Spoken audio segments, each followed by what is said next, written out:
Bapak Ibu Saudara, umat yang dikasihi Tuhan, mari bersama kita kembali bersatu dalam doa untuk memohon bimbingan Roh Kudus. Mari kita berdoa. Saat ini kami mempersiapkan hati dan pikiran kami untuk mendengar dan merenungkan firman-Mu ya Tuhan. Hadirlah melalui firman-Mu ini. Kuasai hati dan pikiran kami dengan kuasa Roh Kudus, agar kami mampu untuk mendengarkan, merenungkan, dan terlebih lagi melakukan firman Tuhan dalam setiap langkah kehidupan kami. Dalam nama Tuhan Yesus Kristus yang adalah firman yang hidup, kami berdoa. Amin. Umat Tuhan, pembacaan Alkitab di dalam ibadah ini diambil dari kitab Yesaya pasal yang ke-40, ayat 9 sampai ayatnya yang ke-11. Yesaya pasal 40 ayat 9 sampai 11. Saya mengundang Bapak Ibu, saudara untuk berdiri. Kita akan menyambut firman Tuhan yang akan kita baca bersama-sama. Hai Sion, pembawa kabar baik, naiklah ke atas gunung yang tinggi. Hai Yerusalem, pembawa kabar baik, nyaringkanlah suaramu kuat-kuat. Nyaringkanlah suaramu, jangan takut. Katakanlah kepada kota-kota Yehuda, lihat itu Allahmu. Lihat itu Tuhan Allah. Ia datang dengan kekuatan dan dengan tangannya ia berkuasa. Lihat mereka yang menjadi upah jerih payahnya ada bersama-sama dia. Dan mereka yang diperolehnya berjalan di hadapannya. Seperti seorang gembala ia menggembalakan kawanan ternaknya dan menghimpunkannya dengan tangannya. Anak-anak domba di pangkunya, induk-induk domba dituntunnya dengan hati-hati.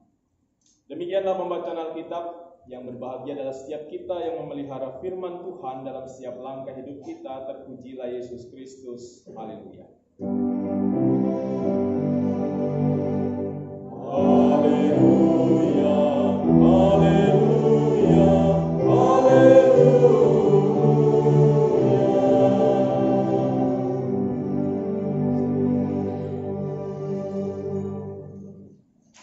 Bapak Ibu Saudara yang dikasihi Tuhan Yesus Kristus, bagian dari firman Tuhan pada malam hari ini yaitu kitab Yesaya pasal 40 khususnya 9 sampai 11 adalah salah satu bagian dari bagian juga kitab Yesaya yang disebut sebagai Deutero Yesaya.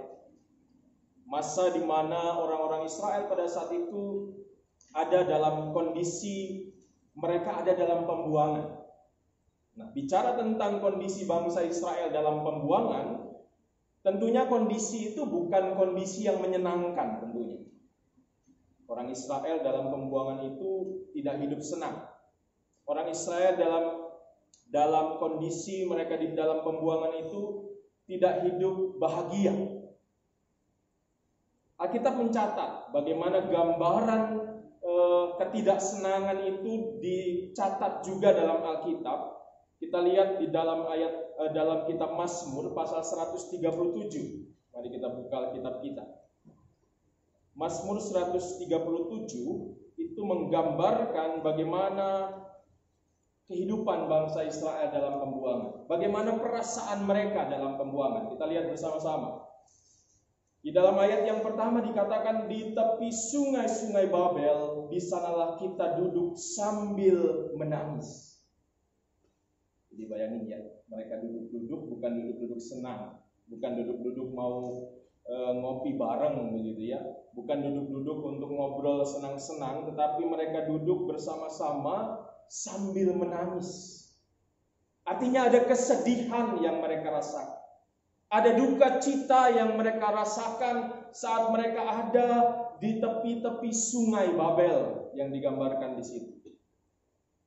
Kesedihan itu dikatakan di dalam bacaan dalam Mazmur 137 ini disebabkan yang disebut di dalam ayat yang ketiga. Di sana dikatakan, sebab di sanalah orang-orang yang menawan kita, meminta kepada kita memperdengarkan nyanyian, dan orang-orang yang menyiksa kita meminta nyanyian sukacita, nyanyikanlah bagi kami nyanyian dari Sion. Ada dua hal yang disampaikan di dalam ayat 3 itu. Yang pertama, mereka tertawan. Artinya hidup mereka ini tidak bebas. Hidup mereka boleh dikatakan terbelenggu. Mungkin bisa dikatakan terpenjara. Sebuah kondisi yang tentunya tidak diharapkan semua orang. Kita mau semua kita merdeka ya. Kita mau hidup bebas. Makanya kita ingat kemarin kita merayakan Hari Pahlawan. Itu kan merayakan juga bagaimana perjuangan para pahlawan, perjuangan bangsa kita ini melawan penjajahan yang membuktikan bahwa kita tidak ingin dijajah. Kita semua ingin hidup merdeka. Kita semua ini ingin hidup bebas dalam kehidupan kita. Tapi kita lihat orang Israel tidak merasakan itu di pembuangan. Mereka tertawan. Mau apa-apa mungkin harus lapor. Mau apa-apa mungkin dilarang. Mungkin bahkan mereka mau beribadah pun mereka nggak bisa. Situasi ini mereka rasakan. Dan bukan hanya ditawan, dikatakan juga dalam ayat 3 tadi, mereka disiksa. Hidup mereka ini sudah tertawan, terbelenggu, tersiksa lagi begitu ya. Jadi artinya mereka mengalami penyiksaan-penyiksaan fisik dalam kehidupan mereka saat mereka ada dalam pembuangan. Kita lihat bagaimana gambaran ini menggambarkan situasi dan kondisi yang harus dihadapi oleh bangsa Israel dalam pembuangan. Nah, kalau kemudian kita bisa membayangkan apa yang terjadi dalam kehidupan bangsa Israel, tentunya kita juga bisa merasakan perasaan mereka waktu itu. Kesedihan mereka, duka cita yang mereka rasakan. Karena bukan hanya kalau kemudian dikatakan dalam Mazmur 137 ada mereka tertawan, ada mereka tersiksa, ada perasaan yang lain juga karena catatan-catatan yang lain mencatat bahwa orang Israel juga sedih karena mereka harus melihat dan juga harus mengalami kota yang selama ini mereka banggakan yaitu Yerusalem harus dihancurkan. Jadi tembok Yerusalem itu hancur. Dan buat orang Israel, Bapak Ibu Saudara, Yerusalem ini kan kota suci. Kota yang sangat mereka agungkan. Kota yang sangat-sangat mereka kuduskan. Makanya dari dulu sampai sekarang mereka selalu akan berkumpul di Yerusalem pada saat mereka merayakan hari-hari raya keagamaan, khususnya agama-agama Yahudi. Jadi mereka melihat bagaimana kota yang mereka banggakan selama ini, kampung halaman mereka, tempat tinggal mereka selama ini harus hancur. Belum lagi, bukan hanya itu, Bait Allah, simbol tempat perjumpaan mereka dengan Tuhan juga hancur, dirubuhkan. Ini berarti bahwa mereka nggak bisa lagi kemudian beribadah. Mereka nggak bisa lagi berjumpa dengan Tuhan yang selama ini mereka harapkan selalu ada dalam kehidupan mereka. Ditambah lagi Bapak Ibu, mereka mengalami sebagai bangsa yang tertindas, bangsa yang dikalahkan, harta benda mereka dirampas. Harta benda yang mereka kumpulkan bertahun-tahun harus diambil oleh orang lain. Ditambah lagi terjadi juga pemerkosaan di tengah-tengah kehidupan mereka. Bayangkan kondisi ini, jadi teringat peristiwa yang juga mungkin dialami bangsa ini di tahun 98. Saat reformasi mulai digaungkan, diperjuangkan, kejadian yang serupa juga terjadi. Banyak orang dijarah hartanya, diambil hartanya. Bahkan juga banyak perempuan juga harus kemudian diperkosa. Menyedihkan tentu. Hal yang tidak menyenangkan buat orang Israel. Belum lagi harapan mereka terhadap para pemuda-pemuda yang nanti akan meneruskan mereka itu sirna saat Babel kemudian mengambil kebijakan untuk mengebiri para pemuda-pemuda Israel. Waktu itu pemuda-pemuda dikebiri, dijadikan pelayan supaya mereka tidak lagi berkembang, supaya bangsa ini tidak lagi berkembang. Mungkin saya rasa orang Babel ini belajar dari pengalaman bangsa Mesir. Kenapa saya katakan begitu, Bapak Ibu? Dalam kondisi orang Israel di Mesir waktu itu, ternyata beberapa catatan mengatakan bahwa orang Israel jumlahnya lebih banyak sebenarnya daripada orang Mesir. Dan ini kan mengancam. Kalau jumlahnya lebih banyak, bisa saja mereka melawan, memberontak, sehingga akhirnya bisa saja dikalahkan. Jadi situasi dan gambaran itu yang digambarkan terjadi dalam kehidupan bangsa Israel, sehingga akhirnya bangsa Israel pada saat itu ada dalam situasi yang sangat-sangat menderita. Bahkan dalam Yesaya 49 ayat 14, di situ dikatakan, orang Israel yang digambarkan dengan Sion berkata, Tuhan telah meninggalkan aku, dan Tuhanku telah melupakan aku. Ini pernyataan orang Israel waktu itu. Ini pernyataan yang ingin mengatakan kepada kita semua, mereka saat itu menderita betul, merasa bahwa Tuhan tidak ada lagi bersama-sama dengan mereka. Tuhan sudah tinggalkan mereka. Tuhan sudah lupakan mereka. Tuhan tidak lagi ada bersama-sama dengan mereka. Itu menurut mereka. Kenapa? Karena ya kesusahannya luar biasa. Mungkin juga Bapak Ibu akan melakukan hal yang serupa saat mengalami seperti orang Israel. Terkadang kalau kita mau jujur, kita juga seperti orang Israel. Saat kesusahan datang silih berganti. Saat masalah muncul dalam hidup keluarga, dalam kehidupan pribadi, kadang-kadang muncul juga pemahaman, muncul juga pikiran dalam kehidupan kita, Tuhan itu di mana? Kenapa Tuhan tidak sayang sama saya? Kenapa Tuhan tidak mengasihi saya? Kenapa Tuhan meninggalkan saya? Kenapa saya dibiarkan dalam kondisi kesedihan, penderitaan seperti ini? Kita punya pengalaman seperti itu. Saya rasa kita pernah mengalami situasi seperti itu. Pertanyaannya buat kita, apakah memang benar Tuhan melupakan kita? Apakah benar Tuhan meninggalkan kita? Kalau ditanya ini sebenarnya jawabannya gampang ya Bapak Ibu. Jawabannya gampang. Kenapa? Karena kita semua mengimani Tuhan itu nggak pernah tinggalkan kita. Tapi yang sering terjadi, kita yang tinggalkan Tuhan. Kita yang tidak percaya, tidak mempercayakan hidup kita kepada Tuhan. Sehingga kita tidak merasa kehadiran Tuhan. Sehingga kita tidak merasakan Tuhan itu selalu ada buat kita. Dan itulah yang juga diingatkan oleh Tuhan kepada bangsa Israel lewat Yesaya di dalam pembacaan firman Tuhan malam hari ini. Kita lihat Bapak Ibu, Yesaya 49 sampai 11 itu menyatakan bahwa ada kabar baik yang akan diberitakan kepada bangsa Israel. Hai Sion pembawa kabar baik, hai Yerusalem pembawa kabar baik, nyaringkan suaramu kuatku. Jadi di sini Tuhan mau katakan, ayo sampaikan, nyaringkan suaramu, beritakan kabar baik. Kabar baik apa? Kabar baik bahwa Tuhan selalu ada buat kehidupan orang Israel.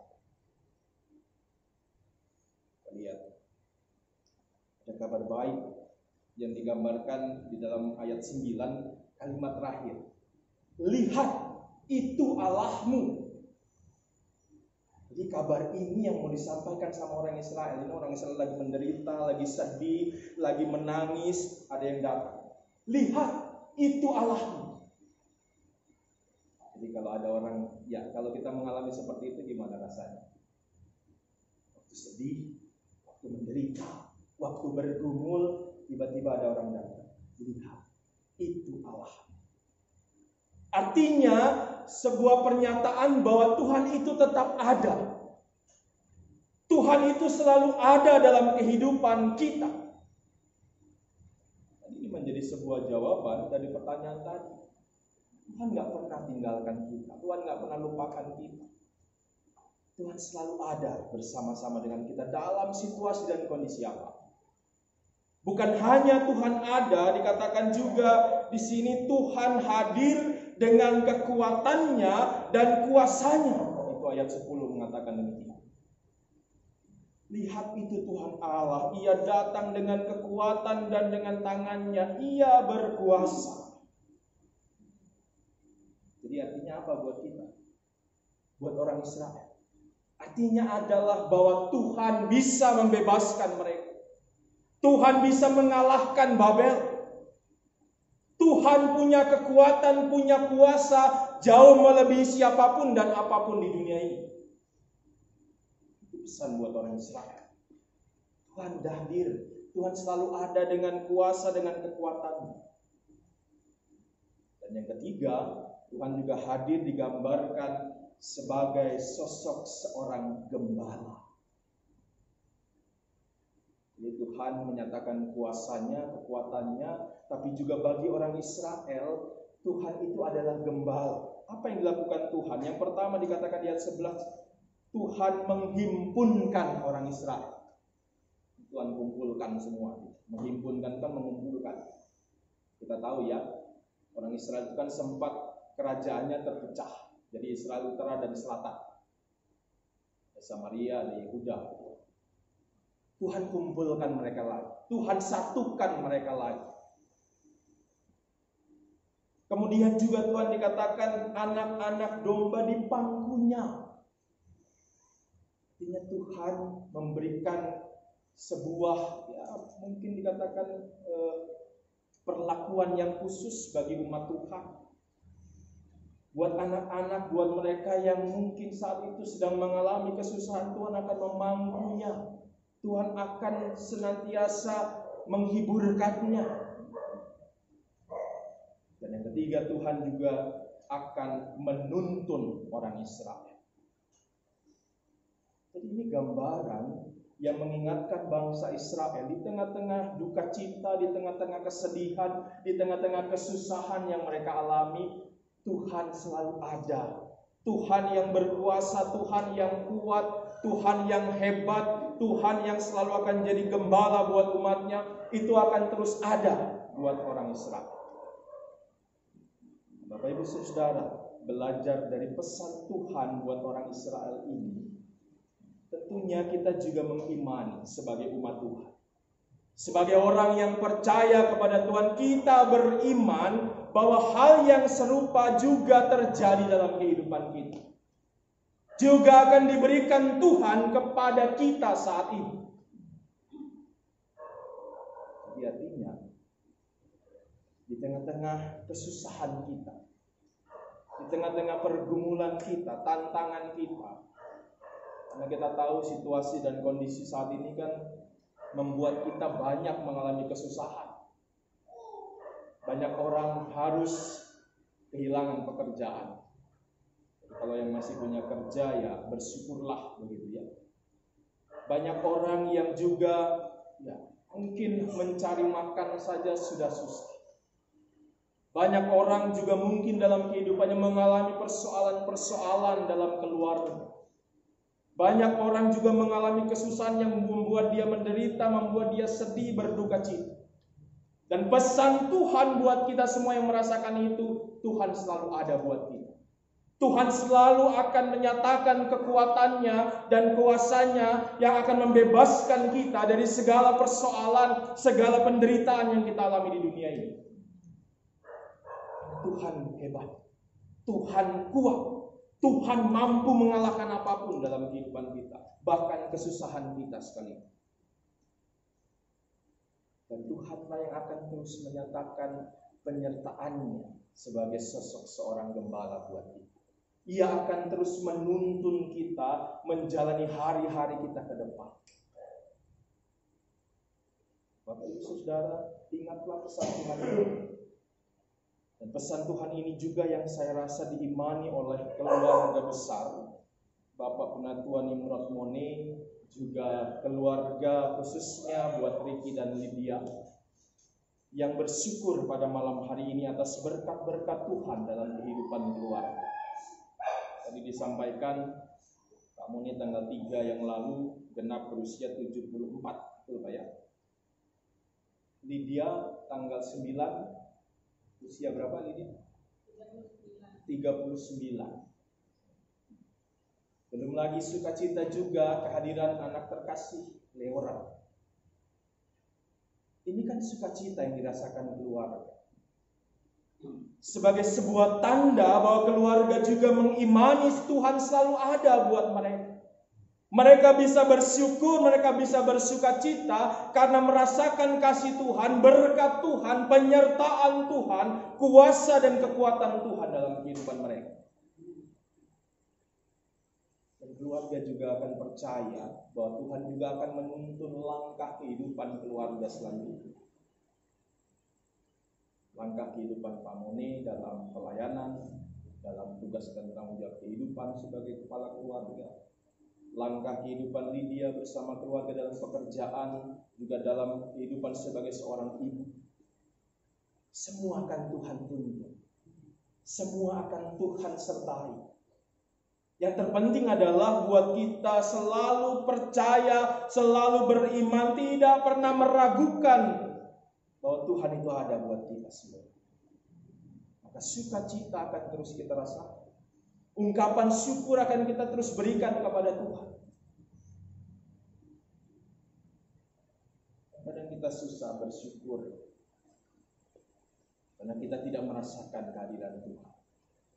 Di saat kita semua beriman, percaya, mempercayai apa yang dikatakan firman Tuhan, kita harusnya tidak pernah lagi meragukan kehadiran Tuhan dalam kehidupan kita.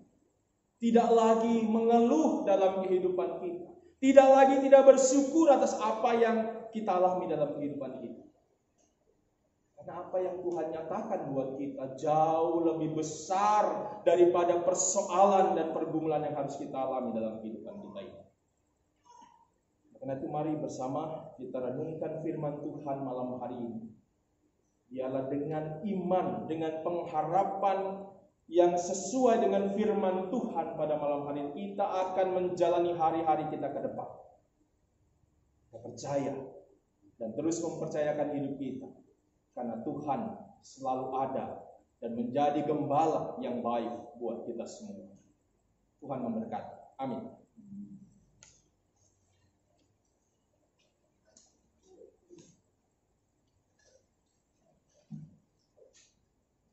Kita menyambut firman Tuhan menyanyi Kidung Jemaat nomor 285 bait 1 dan 2.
Kami datang kembali menghadap hadirat-Mu Tuhan, bersyukur atas anugerah dan kasih-Mu bagi kami malam hari ini.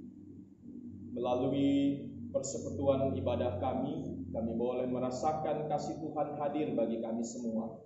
Saat kami boleh berjumpa dengan Tuhan dan juga berjumpa dengan sesama kami. Dan kami juga boleh merasakan kehadiran Tuhan melalui firman-Mu pada malam hari ini. Firman yang mengingatkan kami semua untuk tetap kuat, untuk tetap percaya, untuk tetap beriman bahwa Tuhan selalu ada buat kami. Tuhan selalu akan menyatakan kuasa dan kekuatan-Mu bagi kami. Dan Tuhanlah yang akan menuntun kami senantiasa dalam menjalani kehidupan kami. Dan biarlah firman Tuhan ini benar-benar menetap dalam hati dan pikiran kami. Benar-benar mampu kami nyatakan dalam keseharian hidup kami. Sehingga saat kami menjalani hari-hari kami ke depan, kami tetap beriman dan percaya bahwa Tuhan akan menuntun kami, dan Tuhan juga akan menyertai langkah kehidupan kami. Dan biarlah firman ini menguatkan kami untuk bisa menghadapi kehidupan kami, persoalan-persoalan dan juga pergumulan-pergumulan kami. Dan biarlah Tuhan yang terus akan hadir untuk menopang kami. Ya Bapa dalam surga, kami datang menyerahkan kembali kehidupan kami semua, anak-anak Tuhan yang sudah mendengarkan firman-Mu malam ini. Tuhan berkati kami semua dalam hidup kami masing-masing, baik sebagai pribadi maupun bersama dengan keluarga kami. Tuhan mengenal kami, Tuhan mengetahui keberadaan hidup kami. Segala pergumulan, segala rencana kami percayakan semua kepada Tuhan, agar Tuhan yang selalu menopang kami menghadapi segala sesuatu yang harus kami jalani dalam hidup ini. Kuatkan kami Tuhan, mampukan kami tetap beriman dan berharap di dalam hidup kami, sehingga kami tetap merasakan kehadiran Tuhan di tengah-tengah hidup kami masing-masing. Berkati juga khususnya buat keluarga besar Mone dan juga keluarga besar Rohi Mone yang boleh mengucap syukur pada malam hari ini atas anugerah dan kasih Tuhan dalam hidup mereka. Pertambahan usia Pak Mone dan juga Lydia boleh mereka syukuri dalam hidup mereka. Dan biarlah pertambahan usia ini juga semakin meyakinkan mereka akan anugerah dan kuasa Tuhan di tengah-tengah kehidupan mereka, sehingga iman percaya mereka tetap kuat di dalam Tuhan. Kehadiran anak terkasih, cucu terkasih Leora juga bisa menjadi sukacita dan kebanggaan bagi keluarga. Dan biarlah kehadiran cucu terkasih, anak terkasih ini boleh terus dipelihara Tuhan, diberikan kekuatan dan kesehatan, sehingga anak terkasih bisa bertumbuh, berkembang menjadi anak yang membanggakan bagi Tuhan dan juga bagi keluarga. Kami menyerahkan juga seluruh anggota keluarga ke dalam tangan kasih Tuhan. Berkati mereka semua, dan biarlah kehadiran mereka juga boleh terus menjadi saluran berkat Tuhan bagi banyak orang, khususnya bagi persekutuan jemaat ini. Dan mohon Tuhan terus berkati keberadaan keluarga ini. Dan kami serahkan hidup keluarga ini ke dalam tangan kasih Tuhan. Demikian juga kami berdoa buat persekutuan kami sebagai gereja Tuhan, GPIB Air Hidup Kamal. Kami bersyukur atas anugerah Tuhan bagi persekutuan ini, dan biarlah Tuhan terus memelihara persekutuan kami, dan biarlah setiap kami juga mau memberi diri kami untuk juga melayani dan juga bersaksi demi nama Tuhan di tengah-tengah pelayanan dan juga kesaksian gereja-Mu ini. Kami serahkan seluruh warga jemaat, mereka yang sakit, kami juga doakan mereka semua dalam pemulihan, kesembuhan mereka, kami serahkan dalam tangan kasih Tuhan. Bagi pelayan-pelayan-Mu, Tuhan juga berkati senantiasa, agar kami semua boleh melayani Tuhan senantiasa dengan memberi yang terbaik kepada Tuhan. Kami menyerahkan juga bangsa dan negara kami Tuhan. Tuhan pimpin dan berkati para pemimpin-pemimpin bangsa ini. Tuhan berkati situasi dan kondisi yang saat ini terjadi, supaya tetap terpelihara keamanan dan kedamaiannya, dan kami bisa hidup bersama-sama dengan baik, membangun dan juga mengupayakan kemajuan bagi bangsa ini. Kami menyerahkan hidup kami, bahkan wilayah kami, tempat tinggal kami, khususnya di Perumnas Kamal ini, Tuhan berkati, sehingga kehadiran kami pun juga boleh membawa sukacita dan membawa berkat bagi masyarakat di mana Tuhan menempatkan kami. Ya Tuhan, inilah permohonan kami kepada Tuhan. Kami juga menyerahkan setiap seruan dan doa yang dinaikkan anak-anak Tuhan pada malam hari dalam keberadaan hidup mereka masing-masing. Dan biarlah Tuhan sempurnakan doa kami dengan doa yang Tuhan sudah ajarkan. Bapa kami yang di surga, dikuduskan nama-Mu. Datanglah kerajaan-Mu, jadilah kehendak-Mu di bumi seperti di surga. Berikanlah kami pada hari ini makanan kami yang secukupnya. Dan ampunilah kami akan kesalahan kami, seperti kami sudah mengampuni yang bersalah kepada kami. Dan jangan kami dalam pencobaan, tapi lepaskan kami daripada yang jahat.